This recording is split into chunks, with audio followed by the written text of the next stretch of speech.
Olá, sejam todos bem-vindos ao Kantar Talks 2020 Inspiring Transformation, uma parceria Kantar e Meio Mensagem. Eu sou Andréa Duque. Gente, é um prazer conduzir essas 3 dias de entrevistas com executivos de grandes marcas, apresentações de especialistas e debates sobre transformação, resiliência e oportunidades que as mudanças e as incertezas podem nos trazer. Afinal, nenhuma marca é tão forte ou tão conhecida para passar pelo momento atual sem estar preparada para transformações. Você está pronto? Então, realizado anualmente pela Kantar em diversos países do mundo, o Kantar Talks é uma plataforma para troca de informações entre profissionais do mercado para geração de insights e está na sua 6ª edição no Brasil. E esse ano, pela primeira vez, o evento está acontecendo em formato digital, e o que tornou ainda mais democrático, expandindo as barreiras dos espaços físicos e levando informações relevantes para mais profissionais do mercado. Bom, estaremos juntos hoje, amanhã e depois, aqui entre 9h30 e 11h30. Você pode acompanhar a nossa agenda em detalhes, clicando no banner na parte superior da sua tela, interagir conosco pelo chat e compartilhar os seus insights do evento nas suas redes sociais, usando a hashtag Inspiring Transformation. Também nós pedimos para que você escaneie ou clique no QR Code logo abaixo para nos dizer o que você está achando do evento e quais assuntos mais te interessam. E isso é muito importante aqui para nós, para que nós possamos planejar nossas próximas ações de conteúdo. E agora eu convido a Sônia Bueno, presidente da Kantar Brasil, e o Marcelo Salles Gomes, VP executivo do Grupo Meio Mensagem, para então dar início ao nosso dia aqui no evento. Bom dia, Olá. Sônia, tudo Olá. bem? Olá a todos, é um grande prazer abrir esse evento junto com o Marcelo, neste que é o primeiro ano de parceria entre a Kantar e Meio Mensagem no evento Kantar Talks Inspiring Transformation, com a divulgação especial do Brand Z. Consideramos o novo formato, tomando cuidado para criar um evento bastante dinâmico, com apresentações rápidas, entrevistas, salas temáticas e debates que gerem o engajamento da audiência. Por isso, também separamos o evento em 3 manhãs, com temas diferentes e complementares. Hoje, em nosso primeiro dia, iniciamos com Understand People, porque entender as pessoas em todas as suas vertentes nunca foi tão importante. Discutiremos as grandes transformações vividas pelos indivíduos, o entendimento de como anda a saúde mental dos brasileiros, as mudanças de valores e o comportamento humano. Já amanhã, dia 2, nosso principal assunto será Inspiring Grow. A mudança do contexto em que vivemos impacta diretamente a forma como as organizações fazem negócios, desenvolvem serviços e produtos e exige que as empresas ajustem suas dinâmicas para atender aos novos anseios do ser humano e voltarem a crescer. Vamos inspirá-los a encontrar soluções para impactar esse novo consumidor, como posicionar suas marcas, repensar seus canais e como se adaptar à nova realidade. No último dia, vamos falar sobre algo extremamente importante, as nossas marcas. Quais são os novos caminhos, como podemos sair fortalecidos deste momento? Com o tema Brand Next, traremos uma visão sobre investimento em momentos de crise, sobre o futuro das marcas e como elas devem realinhar seus propósitos e ações nesse cenário. Além disso, ouviremos de marcas de sucesso como elas estão transformando e encontrando oportunidades. É claro, fechando o nosso evento com chave de ouro, revelaremos as 25 marcas mais valiosas do Brasil em 2020, de acordo com o estudo Brand Z. Estas conversas são essenciais nesse momento, uma vez que estamos passando por transformações sem precedentes em curtíssimo espaço de tempo. Por isso, insights confiáveis que irão direcionar as estratégias das empresas de sucesso nunca foram tão importantes. Por fim, agradeço a todos os profissionais de mercado que aceitaram nosso convite para participar do evento, as equipes da Kantar e do Meio Mensagem envolvidas na produção e a vocês que estão conosco durante esses dias. Em especial, agradeço ao Marcelo e ao Meio Mensagem pela parceria na construção do evento e na amplificação do alcance de nossas mensagens. Agora, convido ao Marcelo, que está aqui conosco, para dar continuidade ao evento. Muito obrigada, Marcelo. Obrigado, Sônia. Obrigada a todos. Obrigado, Sônia. Olá a todos que estão nos acompanhando e que estarão conosco nos próximos 2 dias. Essa parceria Kantar Meio Mensagem não é nova. Há muitos anos a gente tem estado junto, aproveitando a complementaridade das nossas atividades para levar ao mercado dados, insights, análises que ajudem os profissionais na definição de estratégias de sucesso para suas marcas e empresas. Mas essa nova parceria, agora envolvendo o BrandZ Brasil, nos deixou muito contentes. Isso porque uma das crenças mais fortes que nós temos no nosso DNA do Meio Mensagem é o poder que as marcas têm de impulsionar o crescimento dos negócios. E o BrandZ tenta capturar exatamente isso, combinando a percepção da marca pelos clientes com os dados financeiros. Ou seja, mostra o quanto o bom trabalho de marketing em buscar clareza de posicionamento, fazer ajustes finos em produtos e serviços, comunicar e engajar os consumidores, pode ajudar no desempenho real de negócios. O momento que nós vivemos é desafiador e eu tenho certeza que aquelas empresas que sempre investiram na construção de marcas fortes estão sofrendo menos e conseguirão ter um crescimento mais acelerado a partir de agora. Acredito também que os skills dos profissionais da nossa indústria serão muito demandados nessa retomada, pois todas as empresas estão em busca de entender se haverá alguma mudança significativa no comportamento dos consumidores, se são necessários ajustes em seus produtos e serviços e como as marcas precisam realinhar seu propósito e comunicação nesse novo cenário. Para ajudar você com esses desafios, é que teremos hoje, nos próximos dias, muito conteúdo, com a presença de convidados bastante especiais, como Sérgio Saraiva, CEO do Rappi, Liel Miranda, presidente da Mondelez, João Campos, CEO da PepsiCo, Armando Areia, CMO do PicPay, Ricardo Dias, CMO da Ambev, Leonardo Vendrame, Head de Mídia da Natura, Otton Vela, diretor de marketing multivarejo do GPA e muito mais.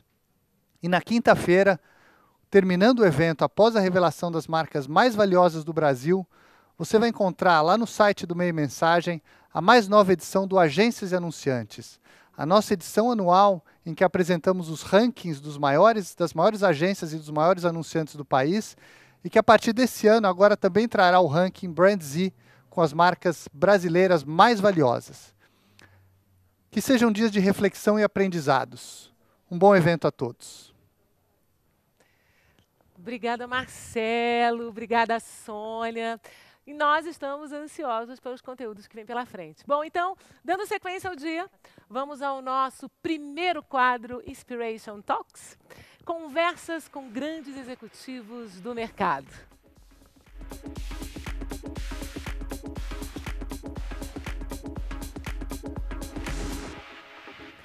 Bom, hoje o nosso papo é entre o Marcelo Soares e a Ellen Wedemann. O Marcelo atualmente dirige as marcas de consumo da BRF no Brasil, Sadia, Perdigão e Quali.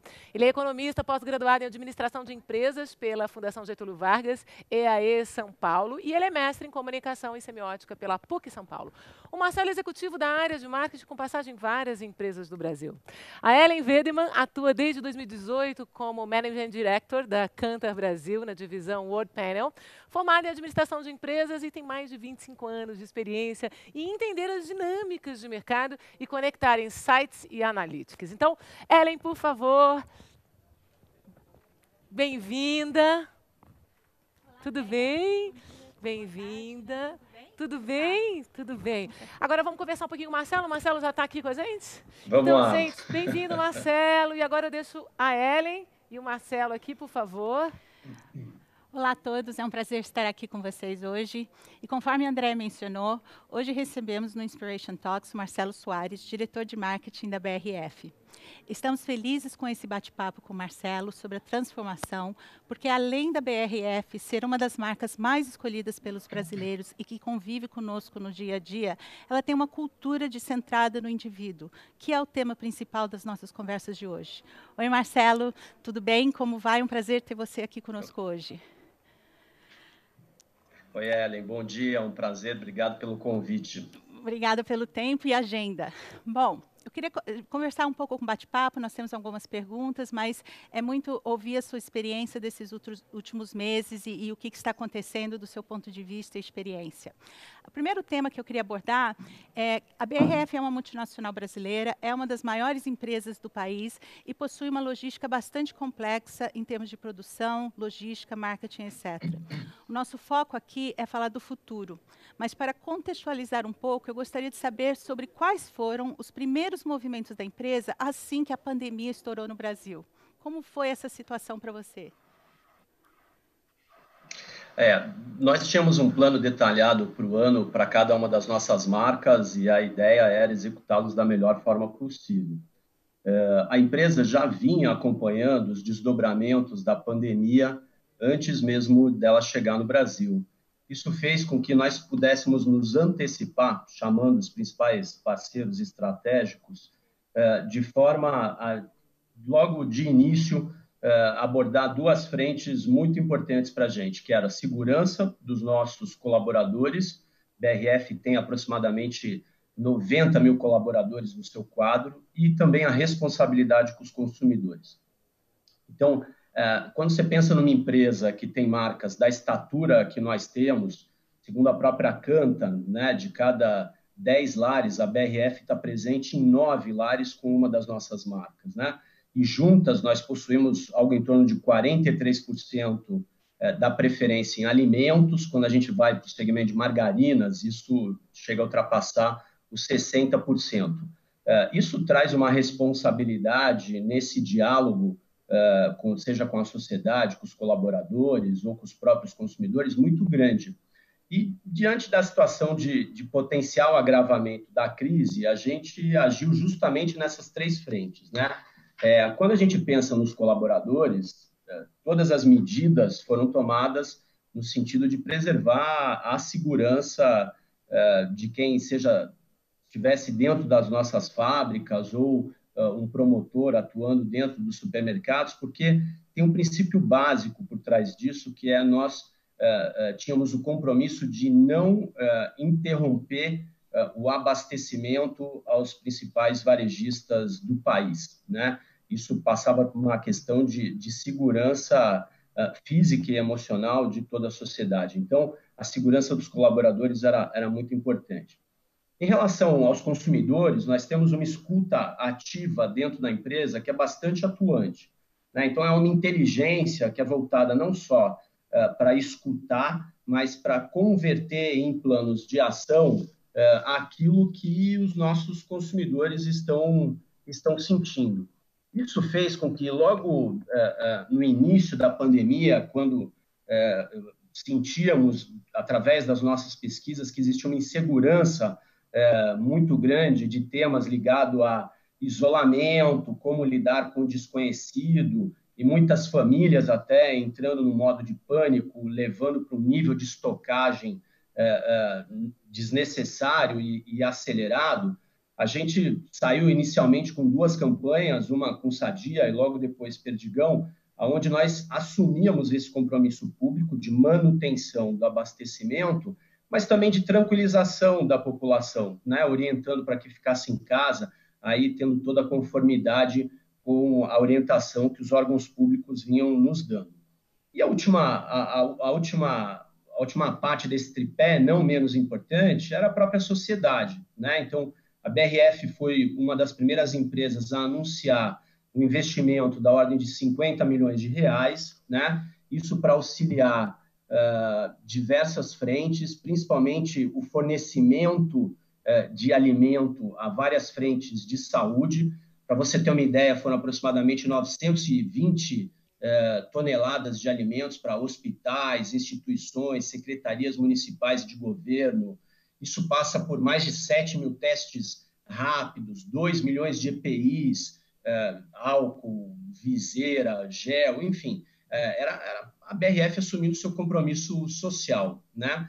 E, além disso, eu acho que várias frentes também de apoio ao varejo, a empresa tem feito questão de participar. Tem um movimento Nós, que é um movimento com a BRF fez parte desde o início, com várias outras empresas relevantes, que busca apoiar o pequeno varejo, e eu acredito aí que tenha novos ou outros participantes do evento que vão poder aprofundar um pouquinho mais sobre o que é esse movimento. Perfeito. Bom, como falamos, o assunto dos nossos 3 dias desse evento é transformação. E acho que você já mencionou vários, mas hoje especificamente estamos focando em discutir a importância das marcas, entenderem os indivíduos diante de tantas mudanças. A BRF tem uma presença muito forte na vida dos brasileiros, né? Muitos de nós crescemos e convivemos com as suas marcas desde o começo da nossa vida. E já possui uma cultura focada no consumidor. Na prática, como tem sido acompanhar todas essas mudanças de hábitos, as necessidades, entender o que fazer e como tomar as ações, o que muda na parte de entendimento do indivíduo e do seu consumidor. Marcas tão relevantes quanto as nossas, eu acho que têm o compromisso de gerar conforto no momento de insegurança, sobretudo insegurança alimentar, né? Isso não se constrói da noite para o dia. A BRF existe desde 1940, ao longo desse período vem conquistando a confiança do público, de consumidores e da sociedade por itens que são valorizados até hoje, né? Quem não gosta de produtos ou reconhece em produtos, sobretudo alimentação, com qualidade superior, sabor, praticidade, o uso de ingredientes selecionados. Então, essa é a crença da companhia que tem nos conduzido durante todo esse período. Existe um potencial de inovação com a crise, né? Essa cultura que a empresa já traz, ela tem se intensificado quando você bem colocou, a gente olha para um consumidor cada vez mais no centro. Essa inteligência de escuta do consumidor, ela se traduz em várias frentes multidisciplinares dentro da empresa. Então, desde o início da crise, a gente percebe várias alterações de hábitos muito importantes e que afetam diretamente os nossos negócios. Os consumidores permanecendo mais em casa, é como se eles voltassem a fazer as pazes com a cozinha, com o cozinhar em casa. Então, você tem um mercado enorme de pessoas que comiam fora de casa, que passam a demandar novas coisas, só que dessa vez com praticidade, com qualidade, com tudo aquilo que a BRF oferece.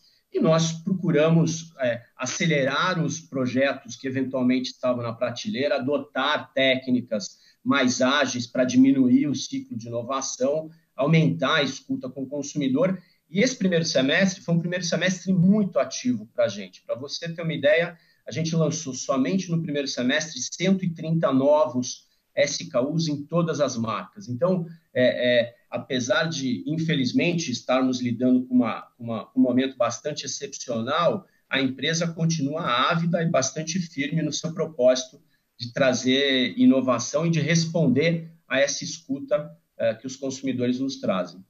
Legal. Você tocou em 2 pontos que vou quebrar em 2 perguntas e queria aprofundar um pouco com você. Primeiro, né, você falou dessa necessidade de continuar entendendo o consumidor, as mudanças de hábitos. Houve quebra de paradigmas aí dentro do que era o consumidor e o que vocês estão percebendo agora que vocês tiveram algumas discussões que, de repente, nunca se teria pensado? Você lembra de algum específico que aconteceu nesses meses?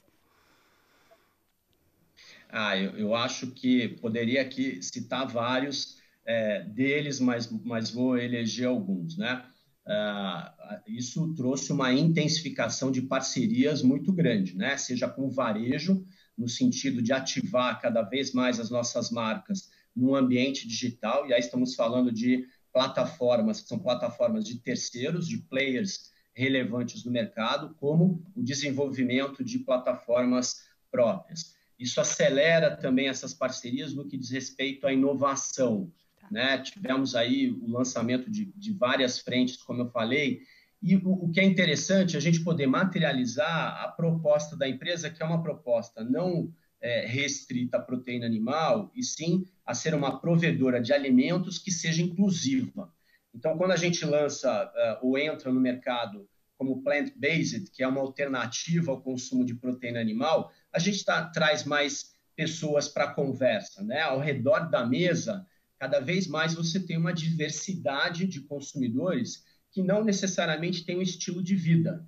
e isso tem se intensificado, sobretudo quando todo mundo passa a ficar dentro de casa e esse novo formato de família passa a se recompor. Então, o que para algumas empresas poderia ser um desafio, a gente vê como uma motivação ainda maior de acelerar as frentes de inovação. Muito bom. É muito difícil isso, né, Marcelo? Porque a gente sabe que inovação é um pilar extremamente importante, mas é um pilar de investimento, né? É um investimento grande que as empresas têm que ter, principalmente quando você parece que ter uma forma muito contínua de fazer isso. Mudou alguma coisa? Vocês já tinham? Você falou um pouco disso no começo, queria entender um pouco mais como é que foi, se houve ruptura, se tiveram que sair correndo, se pensaram, vamos investir ou não, o que acontece nesse momento?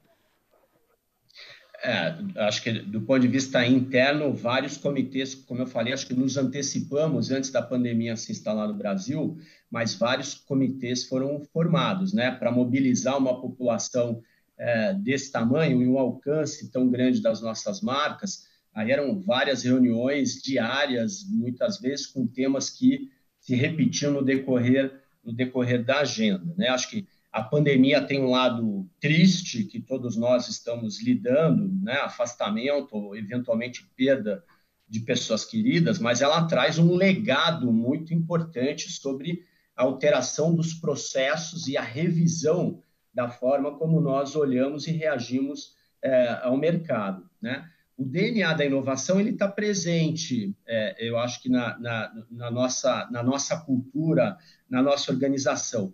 Mas você tem uma demanda de mercado que também se acentua, né? Você tem um crescimento de determinadas categorias de consumo que passa por pratos prontos, frios, congelados de uma maneira geral, que conversam melhor com praticidade, que você tem que fazer ajustes desde previsão de demanda, eventualmente fazer escolhas de priorização de mercados, mas mais do que isso, como é que você apoia o consumidor num momento tão difícil? Então, nós nos estruturamos, por exemplo, num hub de receitas, onde nós entendemos rapidamente que muitos dos consumidores gostariam de ter um apoio maior no preparo dos seus alimentos. Então, não bastava somente garantir o abastecimento, mas como é que a gente vai além e leva esse conforto e agrega serviço até a mesa do consumidor. São marcas que têm intimidade na casa do consumidor. E aí, como é que a gente aproveita dessa intimidade para ter conversas mais construtivas, mais produtivas e responde a essas demandas que cada vez mais se intensificam e também trazem oportunidades de negócio para a gente.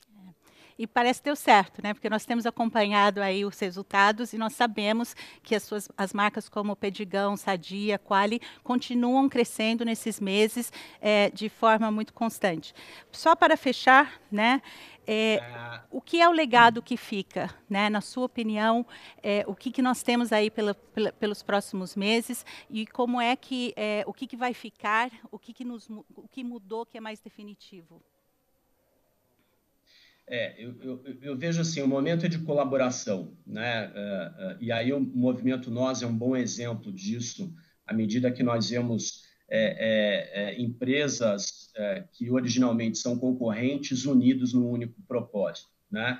Eu acho que da mesma forma que, apesar das demandas serem diferentes, quando a gente pensa nas esferas de colaborador, consumidor e sociedade, as empresas têm que se posicionar de uma maneira relevante, sendo adequadas a esse período tão difícil e desafiador que nós vivemos. Acho um momento bastante desafiador, como eu falei, mas eu não tenho dúvida que ele muda a relação que as organizações têm com o risco, né?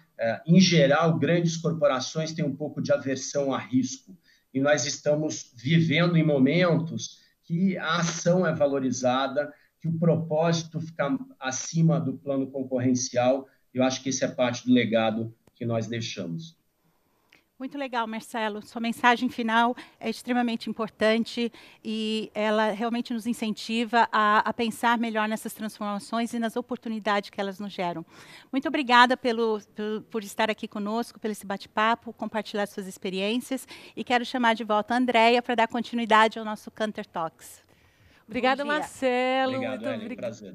Obrigada, Marcelo. Obrigada, Ellen. Obrigada, Andréa. Muito legal. Olha, esse bate-papo foi sensacional. Nós já estamos até na expectativa para o próximo Inspiration Talks, que nós teremos amanhã, entre a Melissa Vogel, CEO da Cantar Ibope Media, e o Sérgio Saraiva, presidente da RAP no Brasil. E agora sim, dando sequência aqui ao nosso evento, Cantar Talks 2020, Inspiring Transformation, nós teremos agora uma apresentação que nunca foi tão necessária. Olha, Adriana Fávaro, diretora de desenvolvimento de negócios da Cantar, ela possui mais de 25 anos de experiência no mercado e passagens por grandes players. A executiva já foi vice-presidente do Grupo de Mídia São Paulo, presidente da comissão ABAP Redes e membro do Comitê Técnico do SEMP. Então, hoje, a Adriana nos ajuda a entender as mudanças de comportamento do consumidor com Understand People, a transformação do indivíduo e o futuro em Fast Forward. Então, Adriana, bem-vinda. Boa tarde, Andréa. Boa tarde. Obrigada. Bom, obrigada a todos pela participação no Cantar Talks. A ideia hoje é a gente falar um pouco sobre a transformação do indivíduo, que vamos combinar que não foram poucas, né, nesse período que a gente está vivendo, e falar um pouco sobre futuro. Mas o que é futuro? Ou melhor, o que era o futuro há um ano atrás? Quando nós fazíamos esse tipo de reflexão, provavelmente imaginávamos o mundo daqui a 10 anos. Colocávamos em perspectiva informações que nós já temos e adicionávamos uma pitada de otimismo, uma pitada de sonho. Chegássemos, talvez, à conclusão de que a vida na cidade seria melhor, que teríamos melhores condições de mobilidade, que o trabalho poderia ser remoto, que passaríamos mais tempo com as famílias e as escolas seriam mais acolhedoras. Mas e agora? O que é o futuro? A nossa capacidade para planejar a longo prazo provavelmente está um pouco fora de forma. Quando colocamos em perspectiva, mal conseguimos imaginar qual será a nossa próxima viagem, ou até quando ela vai acontecer. A questão é que a pandemia e o contexto em que vivemos transformou principalmente a nossa relação com o tempo, a nossa capacidade de planejar. Em geral, as incertezas estão impactando a vida das pessoas tanto que 54% estão preocupadas ou muito preocupadas com o futuro. E eu acho que aqui todos nós conseguimos nos identificar com isso, né? Fica difícil planejar qualquer coisa. E essa incerteza sobre o futuro acontece porque as pessoas estão sob pressão. 69% das pessoas tiveram que mudar repentinamente suas rotinas. E todos estão preocupados. Estão preocupados com seus empregos, estão preocupados com a situação do país, com a saúde de suas famílias. E a gente se encaixa nisso também, né? E todas essas incertezas, essas preocupações, essas angústias, impactaram de uma forma inédita a saúde mental das pessoas. Antes da pandemia, nós tínhamos que 42% dos brasileiros com algum sintoma de depressão. Durante a pandemia, esse número passou para 60%. Gente, é muita gente. Nós estamos falando aqui que mais da metade da população brasileira hoje possui algum sintoma de depressão. E com todas essas angústias, as pessoas passaram a reagir de forma diferente. Principalmente no relacionamento consigo mesma e com o ambiente. Nós vimos impactos importantes nos valores e nas crenças das pessoas. Mudanças que aconteceram de dentro para fora. Com poucas atividades disponíveis e com mais tempo para refletir, as pessoas focaram mais em si mesmas e a reavaliar o que é realmente importante. E conforme os períodos de isolamento foram acontecendo, as atividades foram focadas no seu desenvolvimento pessoal, no seu bem-estar. As pessoas passaram a preencher o dia com novas rotinas. E, por incrível que pareça, passaram a dormir menos. O dia estava preenchido. E com todas essas mudanças, vieram mudanças também de fora para dentro. Mudanças na rotina de casa, na relação de trabalho, no consumo de mídia. As pessoas estão redescobrindo suas casas, reencontrando a cozinha, buscando novas formas de lazer, novas formas de entretenimento dentro de casa. E o consumo de vídeo aumenta. As pessoas passam a se exercitar mais, aprendem algo novo, as lives trazem mais diversão para dentro de casa, as redes sociais tornam-se até mais importantes, ocupando provavelmente o espaço da conversa. E por mais que as pessoas tenham encontrado novas formas de preencher suas necessidades, suas rotinas, existe um ponto crítico: a dificuldade e a necessidade de conexão com as pessoas. 42% dizem que a interação social foi o mais difícil de abandonar. 55% estão ansiosas para que tudo volte ao normal, principalmente para reencontrar os amigos. E a gente sente isso, né, no nosso dia a dia. Agora, isso foi o gatilho para que as pessoas buscassem novas formas de contato por meio da tecnologia. Tanto que hoje, 27% da população se diz que fez a primeira chamada de vídeo agora, primeira vez na vida, durante esse período. E é fato que a tecnologia assumiu um papel mais importante ainda, né? Não somente para a conexão das pessoas, mas para suprir todas essas outras necessidades, né, que a gente sentiu nesse novo dia a dia, nessa pandemia. E essa adoção da tecnologia acelerou demais as mudanças e trouxe o futuro mais para perto. É como se nós tivéssemos apertado o botão do fast forward do nosso controle remoto. Só que as experimentações associadas à tecnologia, elas surgiram em várias frentes. Isso a gente sente no nosso dia a dia. O medo de ir a um hospital durante a fase mais aguda da pandemia levou os prestadores de saúde a se adaptarem rápido e as pessoas a experimentarem a telemedicina pela primeira vez. Aliás, o Brasil está acima da média global. Os Estados Unidos lideram esse ranking com 14% das consultas. A gente viu também o home office, que era uma tendência apontada há anos, e fez com que vários setores, várias empresas, até as mais conservadoras possíveis, se adaptassem de uma forma rápida a esse formato. Inclusive, muitas empresas já anunciaram a adoção e a manutenção do sistema. A gente sabe que muitas pessoas continuaram saindo para trabalhar, mas 22% afirmam estar trabalhando em casa. 14% fizeram uma videoconferência pela primeira vez na vida.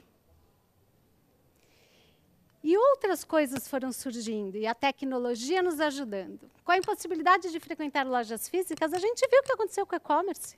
O e-commerce avançou em meses o que estava previsto para anos. E isso aconteceu por dois fatores. Que as pessoas que já compravam online ampliaram o tipo de consumo para outras categorias.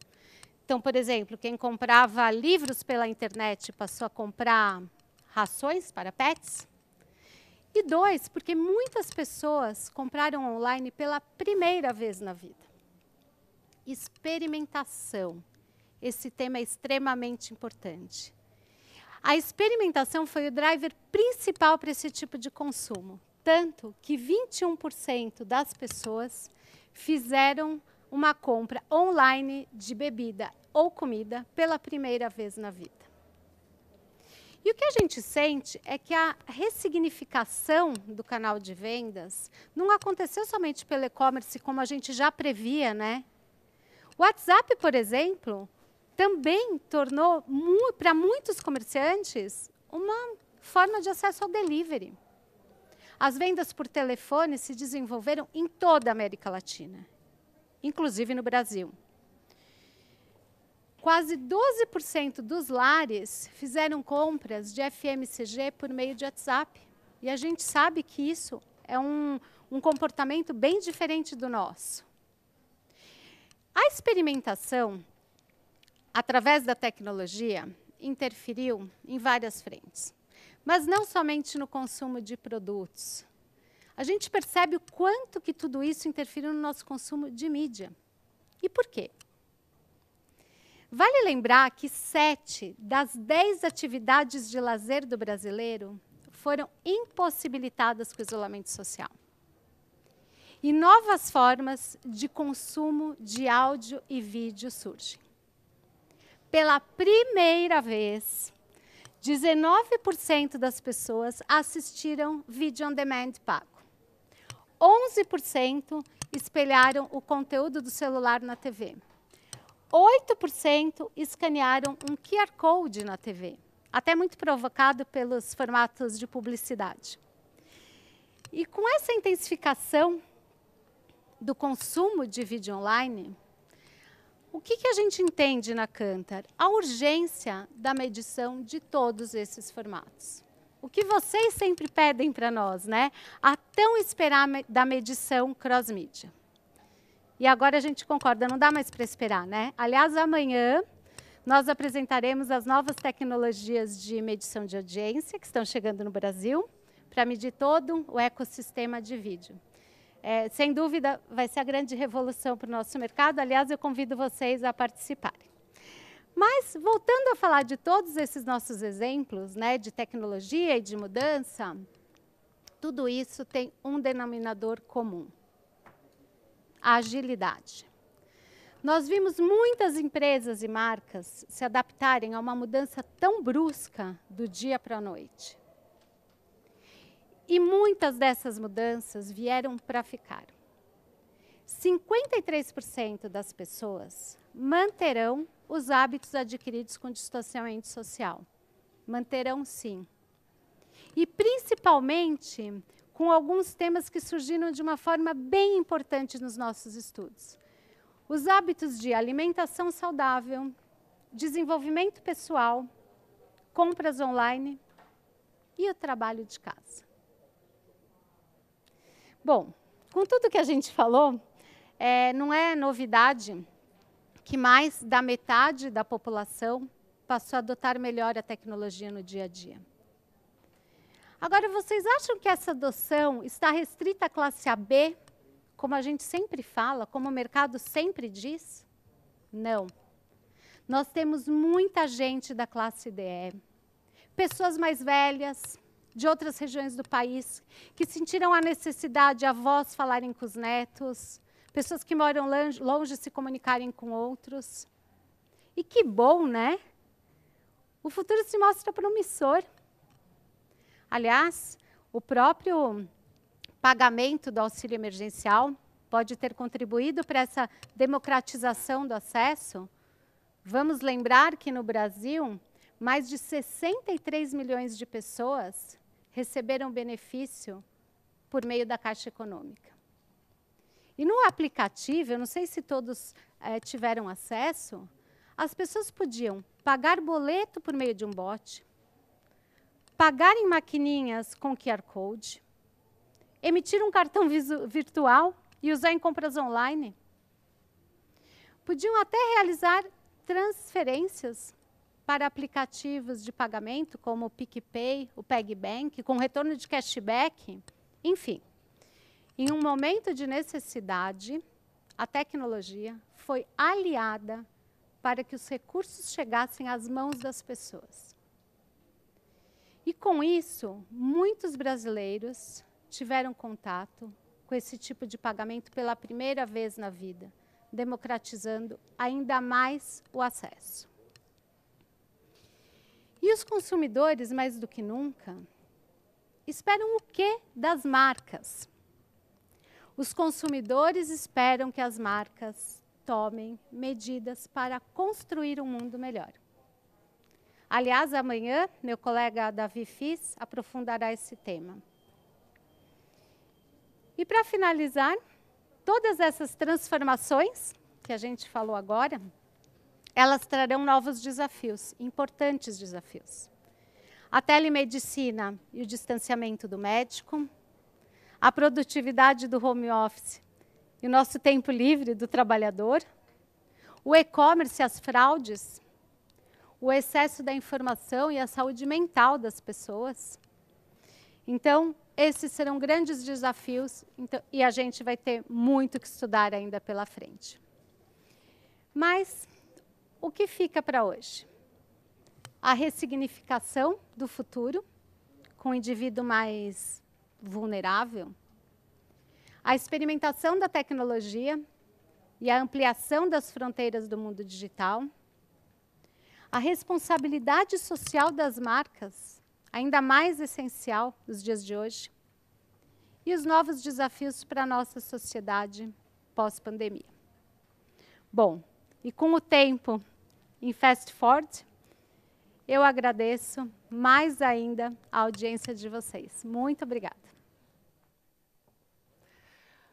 Obrigada, Adriana, muito obrigada. Olha, realmente, os últimos meses estão sendo de mudanças constantes, né?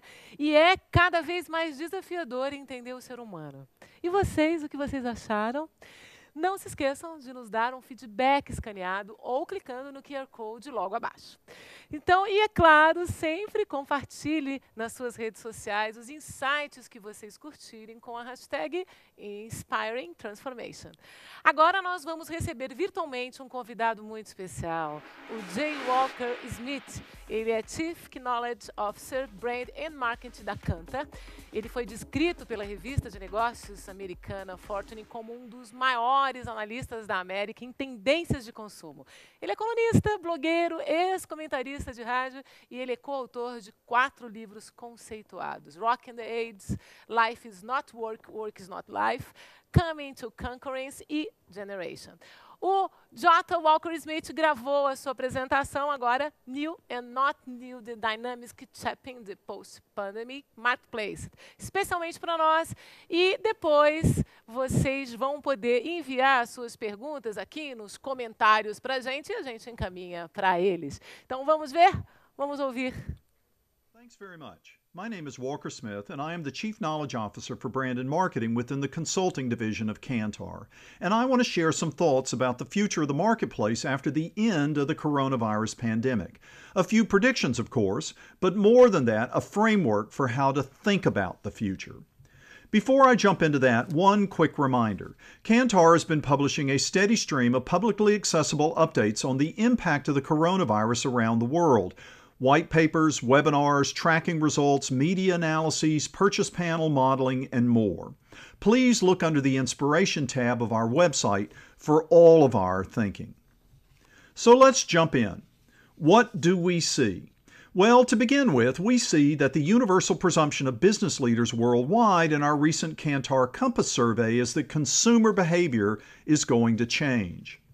But consumers themselves aren't so sure. In our COVID-19 barometer tracking attitudes in 50-plus countries around the world, consumers are split right down the middle. So our planning assumption should not be change in everything. And looking just at Brazil, it's the same picture, about half and half. But consumers in Brazil are above average compared to the rest of the world when it comes to concern about the coronavirus and when it comes to concern about finances. This has dropped a bit everywhere in recent weeks, but it is still a very high concern. All of this brings us to the question of how long people expect this to go on. What kinds of plans are people making? As we see in this global chart, people are all over the board. A plurality think 1 year, but many don't know, and 1/5 think 2 years or more. Brazil consumers are similar to the world as a whole, though slightly more aggressive. 1/2 thinks 6 months or less, but there is still a lot of diversity of opinions. Or to put it another way, consumers are getting no consistent and reliable guidance about what to expect, so it's hard for them to plan. And that makes it hard for businesses to plan. So we have to do more than just rely on what we see from consumers. We need a better planning framework than just that. This is how we approach it. Based on past disruptions, we know that change in any particular category can range from nothing to everything. And what determines the amount of change is which of these three principles or operative marketplace dynamics is shaping the future in a given sector. Start by looking to see if the disruption has made existing business models unviable. If so, the acceleration principle on the right applies. The current marketplace will be swept clean, clearing the way for emerging trends or brands to now take hold and dominate. But if business models still work, then the next question to ask is whether the old normal has deep cultural connections with people's lives and values. If so, then new Coke applies, which is just the idea that what's new oftentimes reminds people how much they liked the old, just like with new Coke. If this principle applies, then the future is the old normal, not the new. But if all things are the same with culture, then the amount of change will be an asymmetric function of the experience people have with the new thing that has been brought in by the disruption. If it's a good thing, a lot of people will change. If it's a bad experience, few people will change. It's all a matter of quality. So let's use this framework to think about three things we will see going forward. The first is the comeback of human scale, or people rushing back, even recklessly, to reconnect socially and in person. There have been huge gains by e-commerce during the pandemic. McKinsey says 10 years in 8 weeks. But e-com is already giving back some of these gains, and consumers don't want digital in everything. In our U.S. Monitor tracking, we find that about a third of people have had online celebrations of life events they would normally have had in person, and nearly half have found these online versions to be a poor substitute. McKinsey reports that its surveys in Italy found that 60% had bought something online during the lockdowns, but only 10% found it to be a satisfactory experience. Indeed, the things that people tell us they are ready to do again as soon as they can are all human-scale, face-to-face connection. Brazil is on the left and the U.S. is shown as a benchmark on the right. The red bars are human-intensive activities, and they are at the top in both markets. Human scale has deep cultural connections, and everything related to social engagement will endure. There was already pushback against digitally overloaded lives before the pandemic. Online and e-commerce have made gains during the pandemic and will retain most of these advances, but people still want human contact and social engagement, and no amount of digital can satisfy that. But human scale does have its challenges. People have already begun to engage in more physical, face-to-face, and social ways. It seems as if there is no holding back social engagement, no matter how risky it is. The head of public health in Hong Kong was quoted as saying it is impossible to keep restricting people's movements until the virus is fully contained. So the tug is to make it easy to bring the virus under control. But this is the reality. And in fact, we can see what it means over the near term. Historians of past epidemics note that there is no such thing as a clear end to an epidemic. It's messy, so they distinguish between the social end and the outbreak end. And I've added the economic end. The social end of the coronavirus pandemic has already begun. Social movement is only going to increase, resurgences notwithstanding, and that will create a division between COVID clusters and COVID bubbles. This is part of a growing divide that is overlaid on top of existing divides. The problems associated with an early social end mean that the outbreak end will come much later and will require a vaccine. But this medical solution won't get here before the reset of behaviors becomes a permanent feature of life. Hand washing, not hand shaking. and the economic end will follow, but the length of time until then will be devastating for many businesses. We'll see a recovery, but not a restoration of what we had before. We will have to build value and innovation on new platforms. In other words, the sources of value in many categories will have to be reconstituted, not simply recovered. The progression I've just outlined begins with a new regime of social safeguards. As our U.S. data show, most people expect things like masks to become a normal part of life, and half of parents say teaching good hygiene will be an important life lesson to pass along. This is true to some degree worldwide.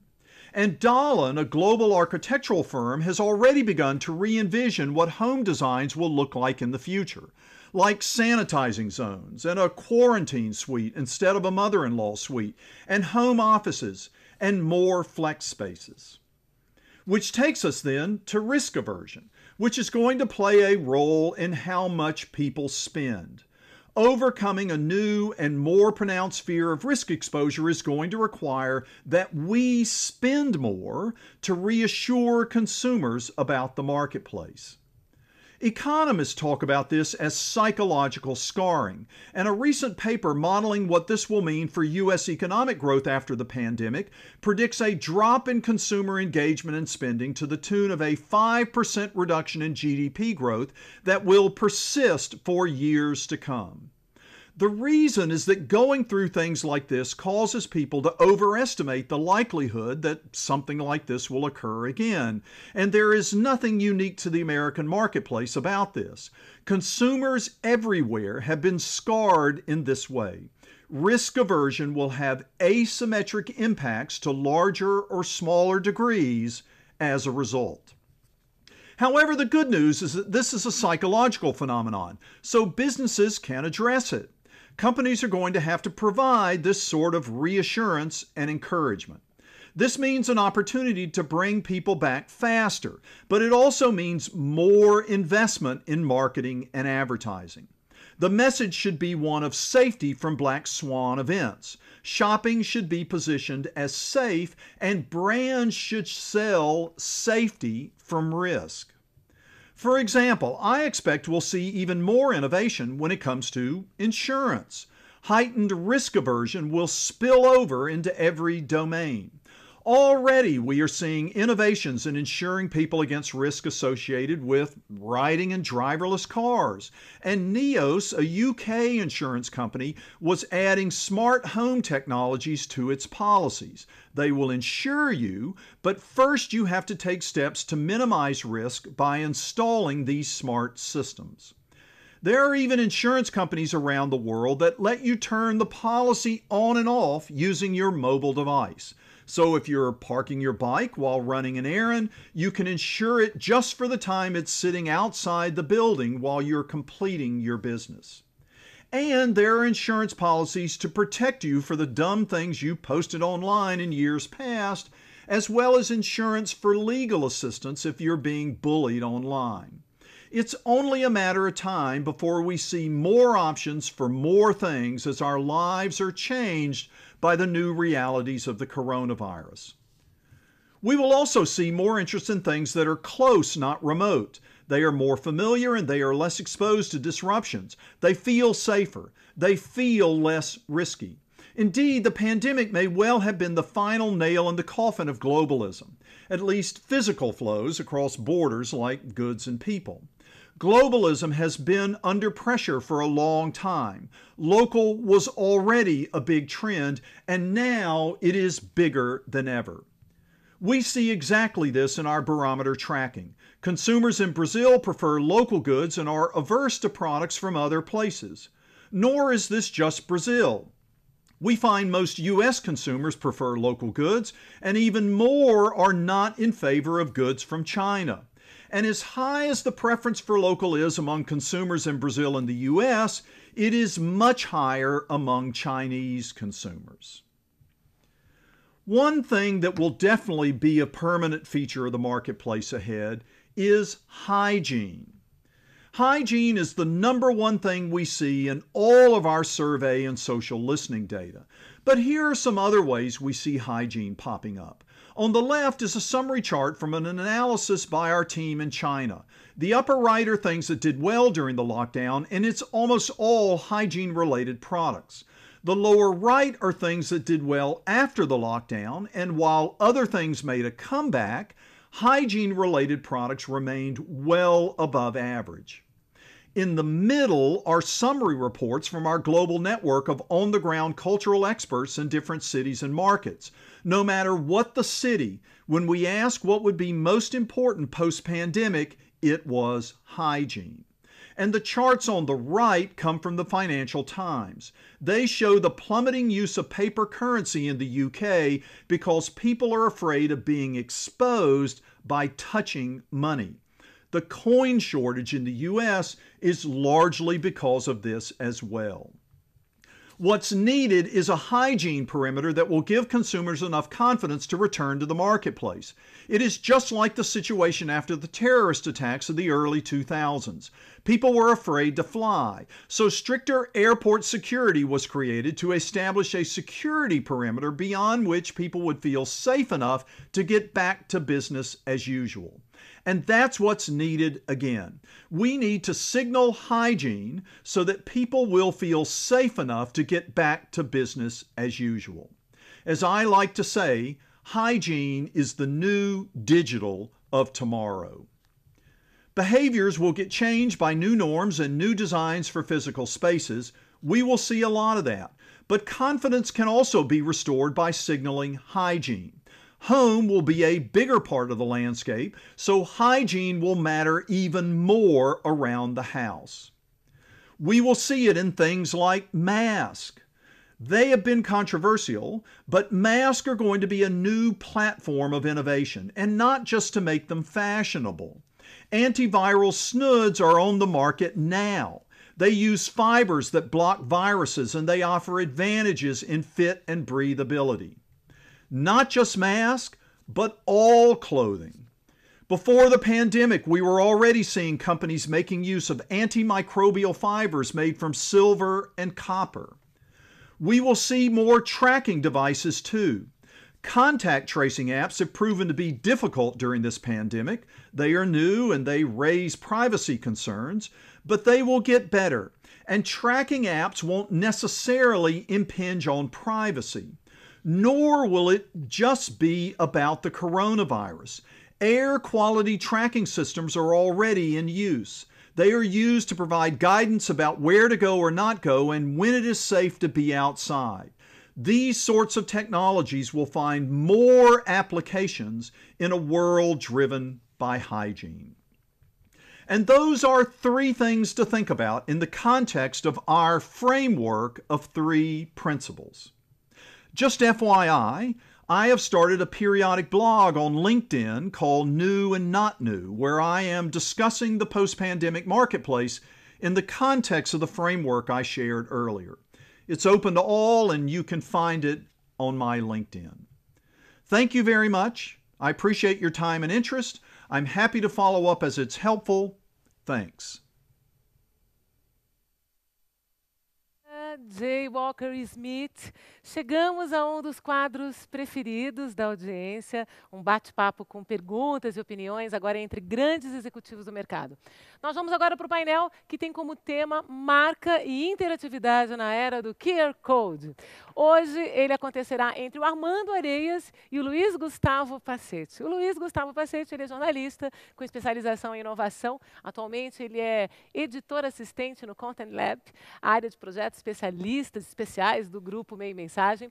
O Armando Areias, ele é especialista em comunicação estratégica e business intelligence, tendo mais de 15 anos de experiência. Após a passagem por agência de propaganda com foco em marketing online, planejamento estratégico e inteligência de mercado, assumiu cargos de estratégia de marca. Então, por favor, bem-vindo. Tudo bem? Olá, André, tudo bem? Obrigado pela apresentação, viu? Agora, com você. Bom, pessoal, bom dia, bem-vindos a mais um painel do Kantar Talks. Acho que a conversa aqui vai ser muito legal com o Armando. Se nos últimos meses, durante o isolamento, ou você assistiu o BBB 20, ou você se deparou com as milhares de lives que a gente teve por aí, provavelmente você se deparou com o PicPay. Seja no QR Code, seja numa ação específica. E por que a gente achou super interessante trazer esse case aqui para o Kantar Talks? O PicPay é um exemplo de uma marca brasileira, ela tem 8 anos, nasceu em 2012 lá em Vitória, no Espírito Santo, como uma fintech, se desenvolveu como marca e vem construindo marca, eu acho que com todos os elementos possíveis de uma construção de marca. Com escala, com performance, com desenvolvimento, com mídia de massa e muita tecnologia. E o Armando está aqui hoje com a gente para poder falar sobre esse case da PicPay. Armando, muito bem-vindo ao nosso painel. Tudo bem, pessoal? Como é que vocês estão? Muito prazer estar aqui com vocês hoje. E a gente já teve uma conversa anteriormente aí falando dessa quarentena. Essa quarentena está sendo uma loucura aí para nós aí no PicPay. A gente está abraçando aí diversas possibilidades aí de interagir aí com nossos usuários e é bem interessante perceber como surgem novas formas de interação, principalmente no mercado financeiro. Isso para a gente está sendo bastante produtivo, bastante intenso, né? E é um grande aprendizado para a gente descobrir novas formas de se comunicar e de interagir com nossos usuários. Armando, a gente vai falar bastante sobre construção de marca aqui, mas eu vou até pegar o gancho do nosso painel anterior. O painel anterior falou muito sobre a preocupação das pessoas com higiene, né, com o uso de dinheiro em cédula. Qual foi o impacto desse comportamento já nesse período, considerando que o PicPay é uma carteira digital, ela é mais do que dinheiro, né? Como que foi? Como que aumentou a curva de adesão para vocês? Por premissa, o PicPay ele já tinha essa pegada de criar novas formas das pessoas interagirem com o dinheiro. A gente já tinha esse posicionamento. Então, quando começou a quarentena, a gente começou a perceber novas formas, de fato, das pessoas utilizarem o aplicativo, né? Antes que tinha muita interação com estabelecimentos comerciais, outros serviços começaram a surgir à tona, por exemplo, de recarga de celular, recarga de pré-pago, serviços de pré-pago no geral, de streaming, começaram a surgir muito mais, inclusive pagamentos de delivery no PicPay, que é algo que tinha algo menor, mas passou a ter uma relação mais forte durante a quarentena. A gente começa a perceber que é um novo formato de uso que o PicPay talvez ele tivesse em menor relevância e passou a ter muito mais. O desafio agora é nesse retorno de a gente trazer de volta as antigas práticas das pessoas utilizando o PicPay junto a esse novo formato de usuário que está surgindo agora para a gente. Armando, falar um pouquinho agora sobre a construção de marca, né? Eu mencionei Big Brother Brasil, eu falei um pouquinho sobre as lives, vocês tiveram campanhas com o Porchat, por exemplo, tem muitos elementos da construção de marca PicPay. Se você fosse definir hoje o momento dessa construção e quais são as premissas, como que você definiria? Eu acho que a construção de marca PicPay está muito casada com o estabelecimento do mercado hoje de carteiras digitais. É uma corrida aí do ouro, na verdade, quem consegue se posicionar mais forte no momento. E também, ao mesmo tempo, é um desafio de explicar o que é uma carteira digital, né? Então, tem sempre aquela dúvida, isso é um banco, isso não é um banco. Então, é um desafio muito grande que permeia entre marca e ser funcional. É difícil, na verdade, você falar de uma forma funcional, a gente faz um pagamento aqui, outro ali, mas a longo prazo você precisa construir marca. E você vê muito todas as marcas do mercado explicando o que é uma carteira digital. O momento para nós, a gente passou o ano todo tentando se posicionar, mostrando para os usuários casos de uso, estabelecer melhor para que serve o PicPay para cada uma das funcionalidades. E o momento agora é um momento, na verdade, de agregar valor e se diferenciar no mercado. Quando a gente participou nessas campanhas que você citou, tanto no Porchat no começo, a gente queria falar tudo ao mesmo tempo e era um desafio que fez sentido no começo, mas a gente percebeu que a gente precisava focar em determinados assuntos que eram mais importantes. A entrada do Big Brother foi bastante produtiva nesse aspecto, que a gente acabou focando em transferência de usuários, né, através da estaleca entre os brothers e compras em determinados estabelecimentos, como era exemplificado no mercado. Então, a gente decidiu focar em determinadas funcionalidades para poder explicar bem como funciona. E é uma colaboração das marcas no mercado, cada um apontando para um jeito que acaba crescendo o mercado como um todo. Agora, quando a gente entrou na quarentena, a gente focou em outro atributo nosso, que é você ser uma ponte de pagamentos, seja para uma doação, ou seja através de um serviço contratado através de streaming ou um vídeo que alguém está prestando esse serviço, seja uma live de música, seja através de uma aula especificamente. E isso foi mais uma forma de a gente mostrar como o PicPay funciona. Só que, de fato, hoje, assim, frente a toda a concorrência, qual é o diferencial que se criou no mercado como um todo para todas as marcas, né? E isso essa guerra ela continua, e o novo desafio do PicPay é esse valor agregado construído, o legado que teve, todo esse lado mais fã que o PicPay tem e que a gente precisa fortalecer aí a longo prazo. O PicPay, por ser digital first, ele tem uma característica do equilíbrio. A gente vem falando bastante sobre isso no Meio Mensagem, do equilíbrio entre branding e performance, né, que é um pouco da nossa conversa aqui. Como que você se estrutura internamente hoje para poder equilibrar esses dois lados? Tanto o lado da construção de marca, como você disse, de educação até do que é o serviço, aliado ao lado da performance, do usuário, do resultado, né? Como que vocês fazem esse equilíbrio? A gente tem estratégias que elas vão literalmente full funnel. Então, tudo que você vê hoje de interações do PicPay na mídia, muitas delas são relacionadas a influenciadores, sejam merchantes de televisão ou sejam influenciadores digitais. A gente acredita muito que o porta-vozes conseguem explicar bem como a gente funciona e consegue materializar um pouco mais o que é o PicPay na verdade. Então, a gente tem trabalhado muito nisso. E cada assunto que a gente acaba trazendo através dessas porta-vozes, a gente acaba completando a interação através de toda uma estrutura de aquisição, ativação e retenção de usuários que vai da mídia de performance até o final ali da retenção do CRM. Tudo isso está estruturado dentro do PicPay em áreas diferentes dentro de uma estrutura de marketing growth. Então, a gente tem um time de marca, a gente tem um time de criação interna, a gente tem um time de mídia que trabalha da mídia off tradicional até a mídia de performance, já se aproximando até da ativação de usuários, além da aquisição, e também um time enorme de growth que faz o trabalho, assim como eu gosto de dizer, o CRM explodido, né? Que é o trabalho de construção de jornadas, retenção, ofertas para a gente reter o usuário. Nisso, é um desafio aí de a gente ter essa sinergia de comunicação do upper funnel, desde o merchan, desde o influenciador falando, desde um flash de televisão, e a gente tem o mesmo discurso até lá no final da oferta de uma mecânica específica de retenção de usuários. Como dentro de fintech é muito comum você ver esse formato de growth, porque na verdade a comunicação, o marketing acabam funcionando também como uma forma de venda, de tração, de trazer receita para a empresa. Então, isso é um trabalho que ele permeia bastante essa atuação de marketing com foco na retenção, com foco na receita do usuário no PicPay. Foi interessante você mencionar a questão do growth, que é algo que a gente discute muito também, né? A junção do marketing, você mesmo teve as duas atribuições aí de growth dentro do PicPay, agora como CMO, mas a função do CMO e do CDO muito próxima, né? Muito relacionada ao resultado da construção e da performance. Tem um outro elemento que eu queria trazer aqui para a nossa conversa, que é a questão dos dados. A gente, para qualquer tipo de empresa, seja uma grande empresa de consumo ou para uma fintech, os dados se tornaram relevantes. Qual é o desafio que você tem de trabalhar com dados na construção de marca e também de entregar uma boa performance, Armando?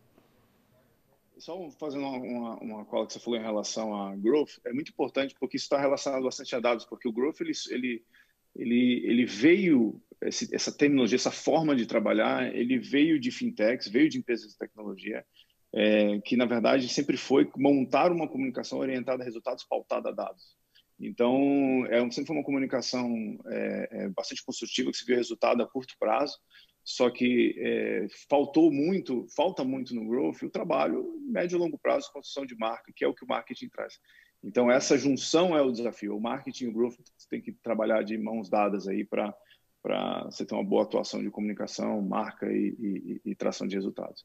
Já respondendo a sua pergunta de dados, hoje a gente tem um time enorme de dados no PicPay, em torno de 300 pessoas. Eles trabalham não só para o lado de marca, ou desculpa, de marketing e growth, mas obviamente ele tem todo um trabalho de análise de negócio, trabalho de evolução, de entendimento dos usuários, que isso é muito forte dentro do PicPay, para a gente entender e criar modelos de comunicação automatizados que a gente está sempre evoluindo dentro do PicPay.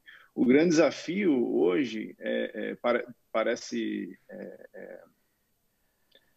básico, na verdade, mas assim, hoje a gente é super evoluído, muito evoluído no ponto de entendimento do usuário e criar modelos de dados que consigam ativar e reter os usuários, mas conseguir pegar esse aprendizado e jogar ele full funnel na mídia, por exemplo. Eu consegui, de fato, trazer as informações frente hoje ao cenário de LGPD, como eu consigo, de fato, comunicar com o meu usuário através de um aprendizado que eu sei se esse cara transaciona com um determinado produto ou outro. Isso é um constante desafio nosso, como é que consegue influenciar os veículos de mídia para trazer, de fato, uma comunicação assertiva baseada nos nossos usuários hoje. Esse leva e traz de informação é um desafio muito grande, que a gente está sempre aprendendo, sempre evoluindo, sempre fazendo da forma que a gente conseguir, mas sempre tentando buscar formas mais rápidas, mais assertivas. Você mencionou o desafio de mídia, agora eu estou lembrando um pouco, agora durante o isolamento, a gente falou muito sobre a digitalização forçada, né?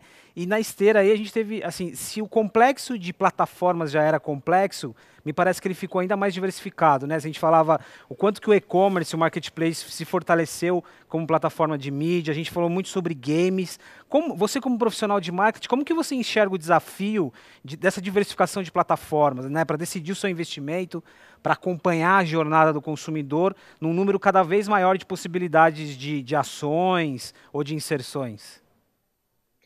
É um desafio muito grande, porque quando você escolhe as plataformas, ela sempre vai pesar para um lado, né? Se a gente for só sobre a ótica de mídia, a gente acaba escolhendo determinadas plataformas, tanto de compra quanto de segmentação, DMPs, etc. E se você for para o lado do CRM, você vai escolhendo o orquestrador de CRM que for mais interessante. Hoje, dentro do time de Growth, a gente tem um profissional que é um gerente de MarTech. Ele é responsável pela integração de todas essas ferramentas. Então, ele trabalha como um elo entre todas as necessidades e escolher uma suite, vamos dizer assim, de ferramentas que elas se conversem, que é exatamente esse desafio que eu acabei de falar para você, como alimentar de um lado ao outro. Essa suite ela tem que permear, na verdade, uma escolha de algo que já seja mais integrado, alguma marca específica que já forneça essa integração por completo, ou, caso contrário, como a gente faz as integrações, caso a gente não tenha todas as peças aí de uma Oracle, Salesforce, Adobe, Google, seja o que for, como a gente faz essa sinergia. É importante hoje você ter uma pessoa olhando só para isso, porque não só os interesses variam muito, porque o cara de mídia está interessado na melhor ferramenta de mídia, como o cara de CRM está interessado na melhor ferramenta de CRM, mas como é que você une isso tudo? Então, existe um profissional hoje dentro do nosso time só focado nessas ferramentas. Armando, mais ou menos semana passada o 100 Open Startups divulgou um ranking falando das empresas que melhor se relacionam com startups, e eles destacaram que o segmento de finanças é um dos que melhor trabalham com startups. E eu queria trazer essa discussão para o lado do marketing. É natural que a gente faça essa comparação, né? Startups e grandes empresas. Como que você enxerga o aprendizado que uma tem com a outra, né? Você como uma fintech, como que você aprende com grandes empresas em termos de construção de marca, de marketing, e como que ocorre o contrário também, essa troca?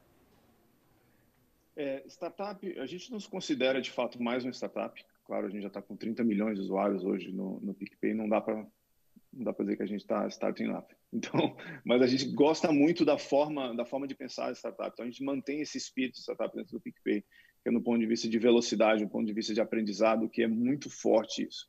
Quando você vai para uma empresa maior, devido à quantidade de pessoas, a quantidade de estruturas que vão se tomando, você acaba talvez criando processos às vezes desnecessários ou questões mais burocráticas. O PicPay cresceu muito e esse crescimento a gente tenta sempre respeitar esse aprendizado e velocidade que uma startup tem, seja criações dentro de squads ou relações de produtos específicos que estão sendo criados e tem uma sinergia com comunicação. Hoje parte do nosso time fica alocado trabalhando diretamente com as squads que ficam desenvolvendo produtos e com time de produtos e time de tecnologia. E esses objetivos de negócio, eles alimentam a comunicação. Então, isso é super importante. Então, tudo que acontece com uma evolução de determinado produto ou um lançamento de determinado produto do PicPay, ele alimenta muito no começo. Ele não é muito no começo a comunicação. Ele não é um momento de brifar e fazer uma campanha. Então, essa sinergia ela é muito vantajosa para um time de marketing estar próximo do time de produto e tecnologia. A gente não tem separações de silos, a gente acaba trabalhando todo mundo junto. Essa visão é muito importante e isso é um aprendizado que vem de startup, que isso precisa ser mantido dentro de empresa porque te dá uma velocidade e assertividade muito maior. Armando, uma última pergunta para a gente terminar. Considerando tudo que você trouxe aqui, né, o aumento no número de usuários, o desafio que você tem agora de manutenção de marca, de manter a experiência, né, como que você enxerga aí a continuidade da construção de marca PicPay para os próximos anos? A gente está entrando num cenário agora que é o Pix, que é um novo formato de pagamento instantâneo que está aberto para todas as instituições financeiras, que é importante que ela é como uma evolução, sendo bastante simplista, como uma evolução do DOC e do TED, e vai possibilitar que todos os bancos façam o que o PicPay faz hoje. Então, o desafio é criar valor e mostrar todos os benefícios que o PicPay tem de uma forma mais passional. O PicPay hoje ele tem um efeito social muito forte, de interação dentro do PicPay.